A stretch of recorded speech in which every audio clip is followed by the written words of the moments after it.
No momento Prisma de hoje, nós vamos calcular a média, desvio padrão, erro padrão da média e intervalo de confiança em 95% de alguns grupos de dados. Vamos também testar a normalidade, a simetria e curtose da distribuição desses dados e vamos formular as hipóteses nula e alternativa, H0 e H1. Vamos também observar os testes de hipóteses disponíveis para cada conjunto desses de dados. Então vamos lá. Bom, estamos aqui na tela de boas-vindas do Prisma e nós vamos usar para a aula de hoje os exemplos do próprio banco de dados do Prisma. Então vamos aqui em estatística de coluna, usar os exemplos, os dados de exemplo e seguir tutorial. O primeiro exemplo que nós vamos trabalhar é se fôssemos realizar um teste T não pareado. Vou minimizar isso aqui. Então, num teste T não pareado, o objetivo é comparar dois conjuntos de dados. Então, nós temos aqui o primeiro conjunto de dados, o grupo A, que é composto por machos, e o grupo B, que é um grupo composto por fêmeas.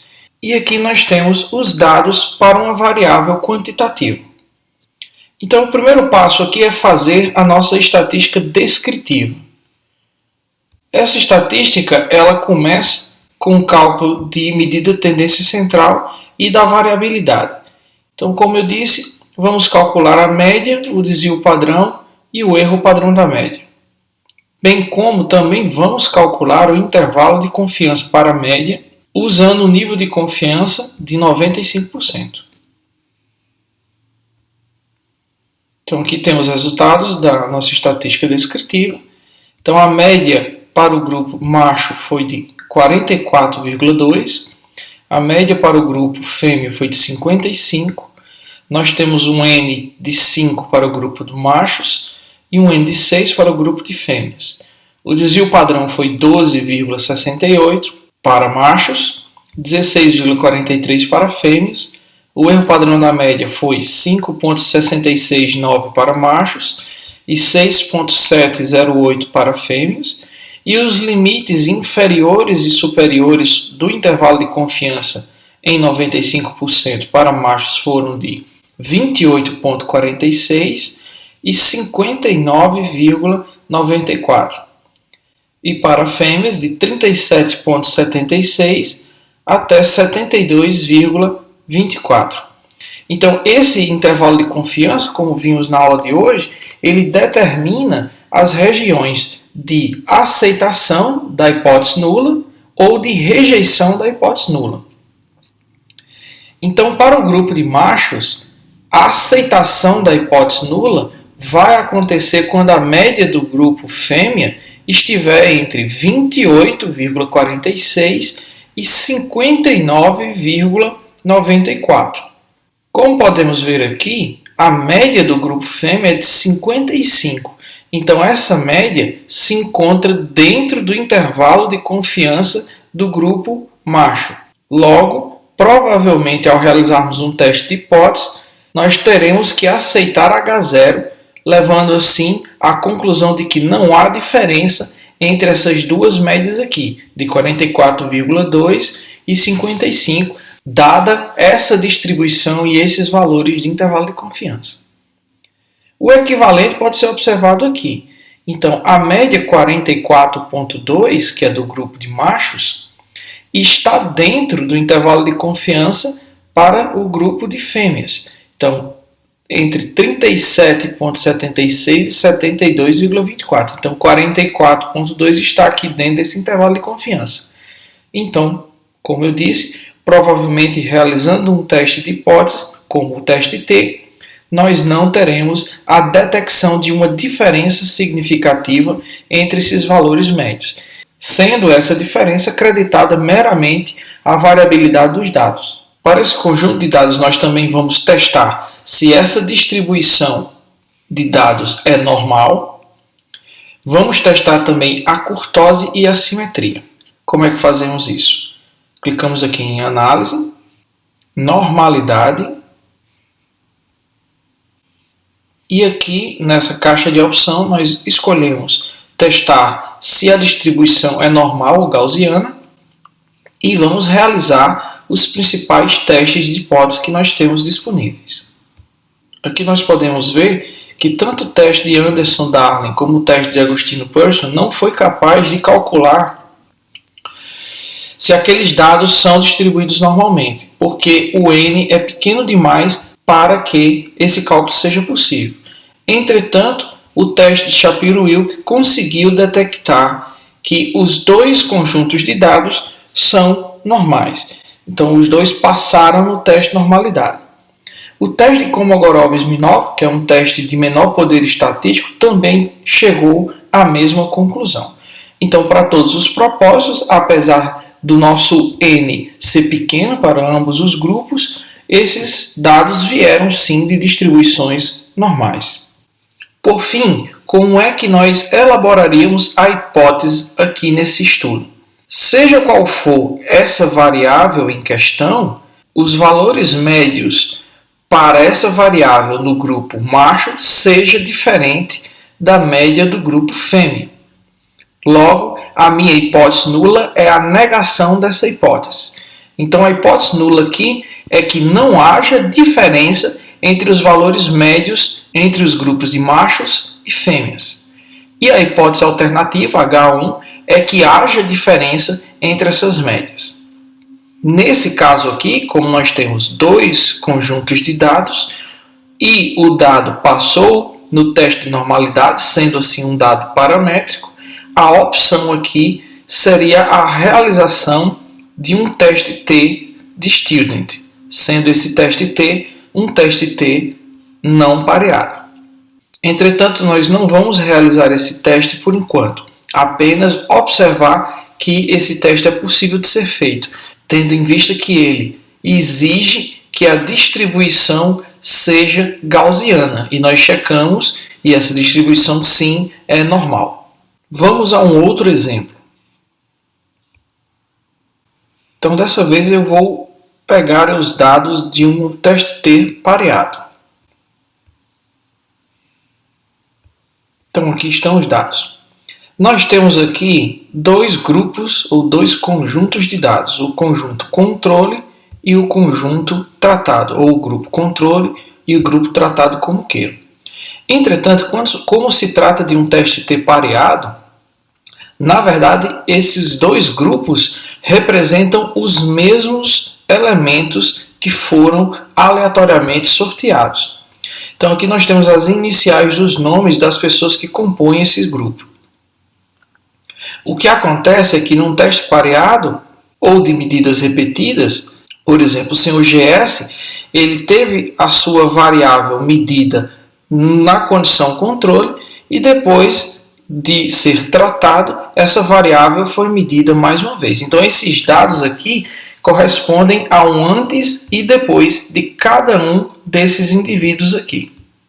Nesse caso, como eu tenho dois conjuntos de dados, o teste associado a isso é o teste T pareado. Esses dados são de uma variável quantitativa contínua, tendo em vista que eles são expressos na ordem de uma casa decimal após a vírgula. Então, nós já conseguimos observar isso aqui, que denota que esses dados são quantitativos medidos em nível intervalar. Então, eles têm tudo para serem dados paramétricos. Vamos, então, fazer primeiro a nossa estatística descritiva. Na nossa estatística descritiva, vamos selecionar o cálculo da média, desvio padrão e erro padrão da média, bem como o intervalo de confiança em 95%. Eis os nossos resultados.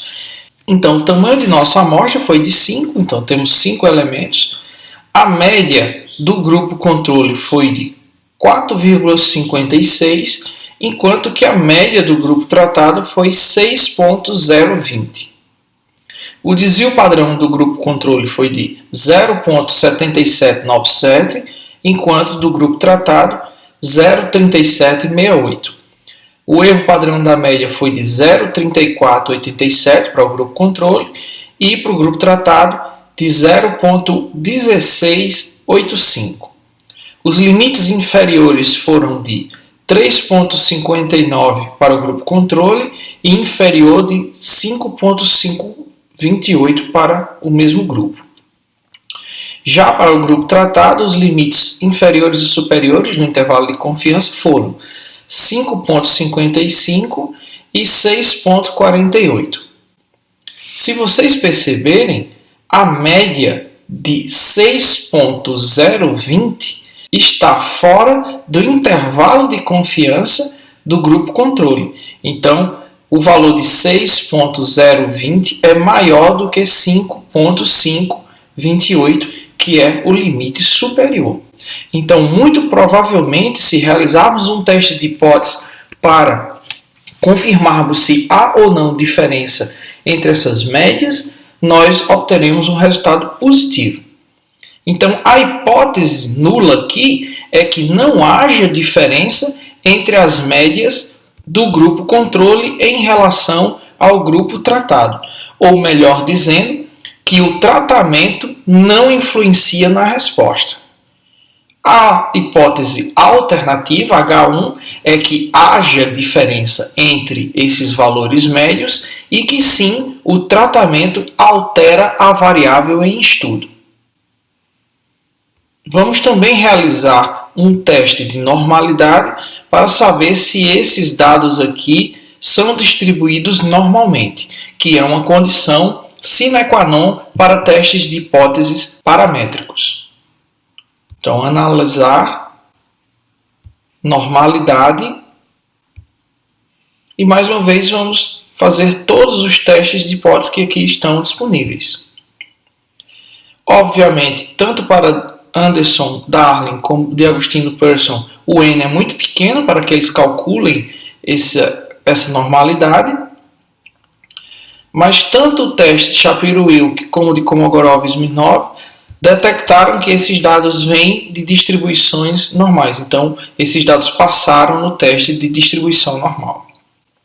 Logo, podemos realizar um teste T pareado, que é típico para esse tipo de comparação, onde nós temos um grupo comparado em um momento antes e depois. Então, para um teste T pareado, análise, teste T, e aqui, em vez de não pareado, nós escolhemos o teste pareado.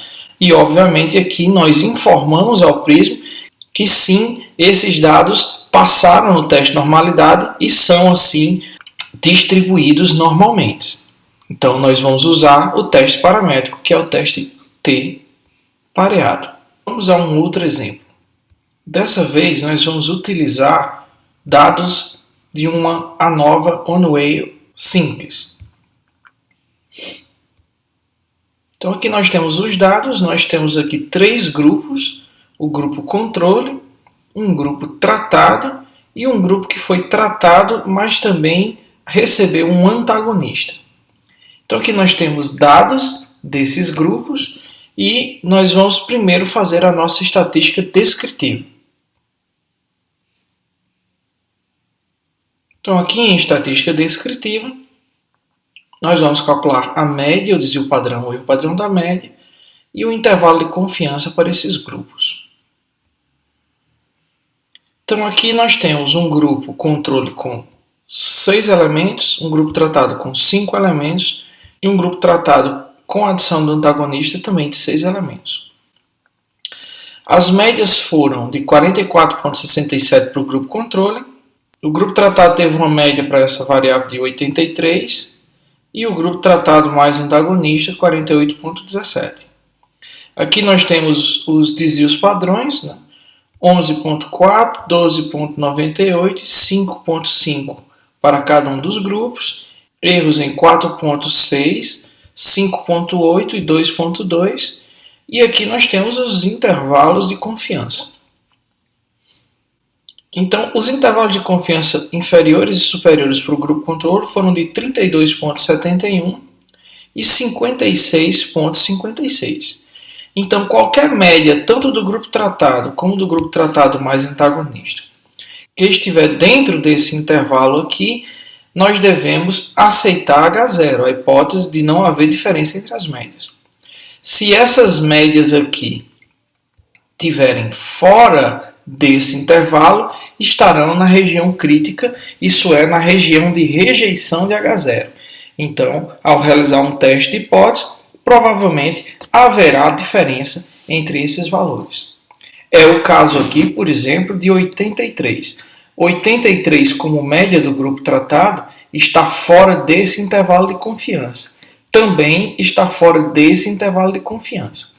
Então, num teste de hipótese comparativo, provavelmente o grupo tratado será considerado, ou a média do grupo tratado será considerada diferente da média do grupo tratado mais antagonista e também da média do grupo controle. Já se considerarmos a média do grupo tratado mais antagonista e levarmos em consideração a comparação com a média do grupo controle, provavelmente não haverá diferença, porque esse valor de 48,17 está dentro do intervalo de confiança da média para o grupo controle. Então agora vamos testar se esses conjuntos de dados têm distribuição normal. Então para isso, nós vamos aqui em análise, normalidade. Testar normalidade e os 4 testes que nós já vimos. Então, mais uma vez, o teste de Anderson-Darling e o teste de Agostino-Persson não puderam calcular a normalidade porque o N é muito pequeno, a amostra é muito pequena. O teste Shapiro-Wilk e o teste de Kolmogorov-Smirnov conseguiram calcular se esses dados vêm de distribuições normais e percebam aqui que o grupo controle não passou no teste de normalidade. Então, os dados aqui contidos não se distribuem normalmente, o que impediria o uso de um teste de hipótese paramétrico se a intenção fosse comparar com esse grupo controle. Já os grupos tratado e tratado com antagonista passaram ambos nos testes de normalidade aqui descritos. O tipo de comparação ou o tipo de teste de hipótese que nós faríamos nesse caso aqui seria a ANOVA. Então, selecionaríamos aqui ANOVA-Oneway. E nessa caixa de escolha, nós diríamos que essa ANOVA ela não é pareada. Entretanto, quando realizamos o teste de distribuição normal, nós observamos que um dos grupos não passou no teste de normalidade. Então, aqui eu devo informar ao Prisma que esse grupo de dados não passou no teste. Automaticamente, se vocês observarem nessa caixa aqui, ele altera o tipo de teste de hipótese, que antes era ANOVA-Oneway e agora passa a ser Kruskal-Wallis. Por quê? Porque o teste de Kruskal-Wallis é o equivalente ao ANOVA-Oneway, só que para dados não paramétricos. Então eu estou usando aqui um teste de hipóteses não paramétricos. Percebam aqui a mudança quando eu digo que a distribuição é normal. Ele altera para ANOVA-Oneway, a ordinária, que é a sem medidas repetidas. No momento que eu digo que esses dados não vêm de distribuições normais, ele muda para o teste de Kruskal-Wallis.